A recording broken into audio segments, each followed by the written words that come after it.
Have you ever noticed how the dark just changes the shape of a room? You know what I mean? You turn off the lamp and suddenly the shadows stretch out. The silence starts to feel really heavy. And your brain, it just automatically starts searching the corners, basically waiting for something terrifying to materialize out of thin air. Well, welcome to this explainer. Tonight, we aren't just going to sit around telling spooky ghost stories. No, we are going to actually gut them. We are going to completely dissect the terrifying history behind our absolute deepest urban legends, dig our hands right into the dirt, and figure out what actually breathes life into these nightmares. Because honestly, what you're about to discover is far more unsettling than any campfire tale. The monsters we fear the most, they didn't crawl out from under the bed. They crept out from the darkest corners of our own history, our societal panics, and, in some truly chilling cases, real human atrocities. So let's step into the dark together, shall we? Part 1. A Nightmare at Lover's Lane. Okay, picture this. It's the late 1950s. A young American couple is parked out at a secluded lover's lane. They are surrounded by this dense, pitch-black forest, completely isolated from the rest of the world. The radio is playing a soft, romantic melody, the windows are fogging up in the cold night air. It's that perfect, totally innocent mid-century American scene, right? And then, the music abruptly cuts out. A crackling voice comes over the radio, delivering this frantic news bulletin. A homicidal maniac has just escaped from a nearby asylum. The broadcaster's voice is literally trembling as he warns that this killer is highly dangerous and, get this, can be identified by his missing right hand, which has been replaced by a razor-sharp steel hook. Inside the car, the atmosphere just turns to ice. The girl is panicking, begging her boyfriend to start the engine. The boy, he's frustrated, trying to act brave, so he hesitates, until a sharp metallic scratch echoes right from the passenger side door. He slams the car into gear, tires screeching in the dirt as they speed out of the woods. The drive home is dead silent, just suffocated by pure adrenaline. When he finally pulls into her driveway, drops her off, and walks around to open her door, his blood runs completely cold. Dangling right there, caught on the door handle, is a bloody, severed steel hook. Now, this terrifying narrative didn't just stay a hushed secret whispered around campfires. It absolutely exploded into mass culture, fundamentally altering how an entire generation viewed the night. And the year 1960? That is a massive milestone for our collective nightmares. But to really understand why this story caught fire like it did, you have to understand the era. Post-war America saw this huge, unprecedented rise of the automobile. Suddenly, teenagers had access to a private, mobile, unchaperoned bedroom on wheels. For the literal first time in history, kids could escape the watchful eyes of their community, and frankly, parents were absolutely terrified of what their kids were getting up to in the dark. That simmering suburban parental anxiety, that is exactly the fertile soil where this legend grew. And then, on November 8, 1960, this exact story was published in the wildly famous Dear Abby newspaper advice column.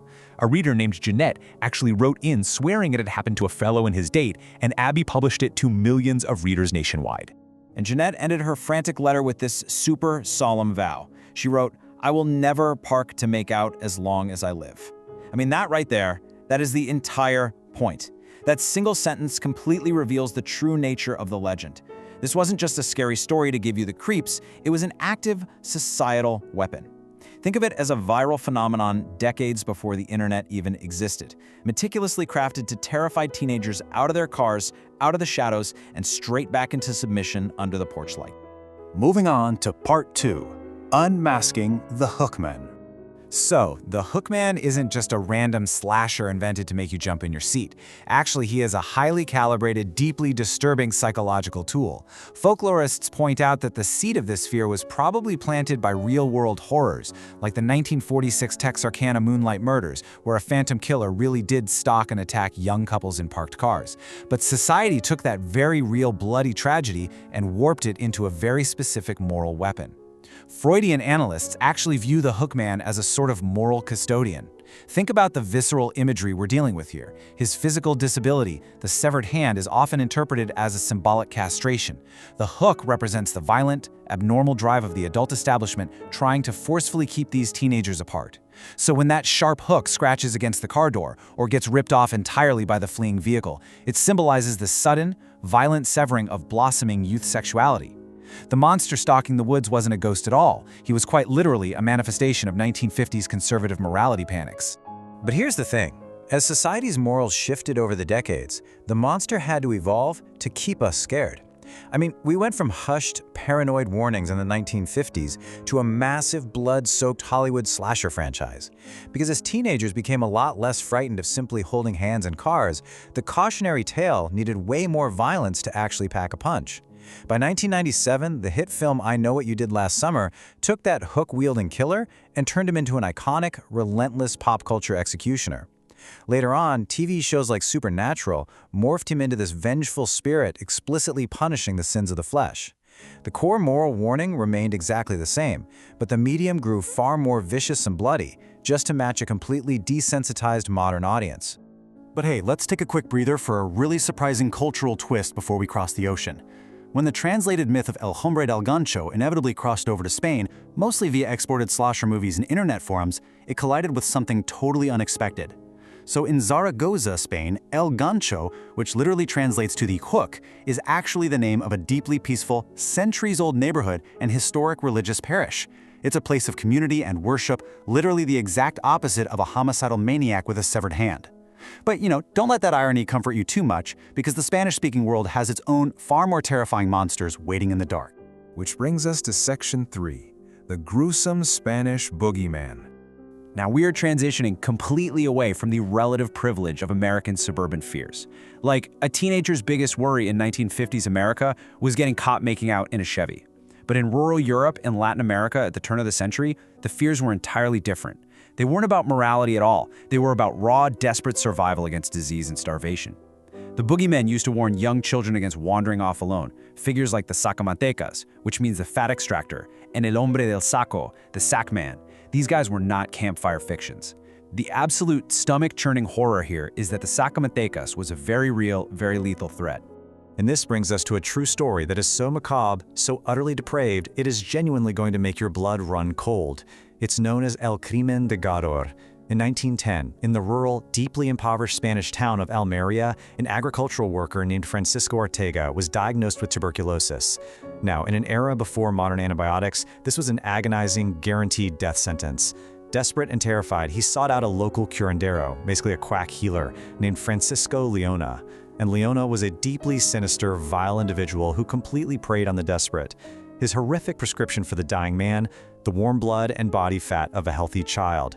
Driven by just pure greed and monstrous cruelty, Leona and an accomplice stalked the streets. They found a vulnerable 7-year-old boy named Bernardo, violently shoved him into a burlap sack and dragged him away. They brutally murdered the child, extracting his body fat to use as a medicinal ointment, and actually forced Ortega to drink his blood as this sickening futile cure. Now, the perpetrators of this grotesque atrocity were eventually caught and executed for their crimes. But physical executions, they couldn't erase the profound psychological trauma that this inflicted on the entire culture. This devastating true crime permanently cemented the myth of El Hombre del Saco. The trauma was so incredibly deep that the sack man became a permanent, universal figure used to frighten children into strict obedience. For over a century, mothers would point out to the darkening streets and warn their kids, "Behave, do not wander away, or the sack man will come for you." It is a truly chilling reminder that sometimes the monster under the bed isn't a ghost or some demon. It is just a desperate, corrupted human being driven to unimaginable darkness by ignorance and fear. Section 4. Pistacadios and Fat Extractors. Let's journey across the Atlantic now, straight to the imposing, misty, and incredibly isolating peaks of the South American Andes.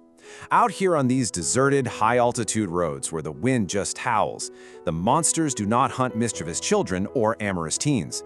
They hunt solitary adults. Meet the Pistaco, also known as the Nakak. This is a legendary Andean phantom that waylays lone travelers to expertly butcher them and extract their body fat. But to truly grasp the existential terror of this legend, you have to understand the indigenous culture. To Andean peoples, body fat, known as untu, is deeply, deeply sacred. It represents your life force, your health, vitality, literally the soul itself. In the harsh, freezing environment of the mountains, fat means survival. So to be drained of your fat by the Pistaco is not just a physical murder, it is an utter desecration. It is the agonizing theft of your very essence. And tracking this myth through the centuries reveals something deeply unsettling. Let's really pull the historical guts out of this story. The Pistaco evolved perfectly alongside the agonizing reality of colonial and industrial exploitation. Back in the 16th century, Spanish conquistadors ravaged the land. And here is a gruesome historical fact. They were known to actually boil the corpses of slaughtered indigenous warriors.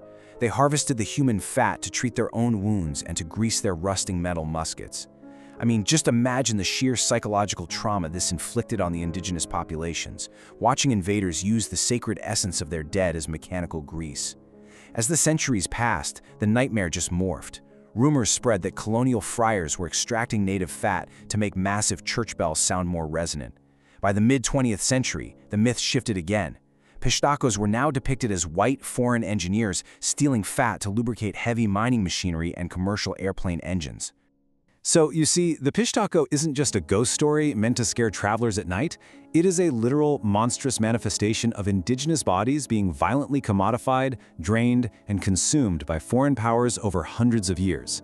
And incredibly, this terror is so deeply ingrained that it actively persists today.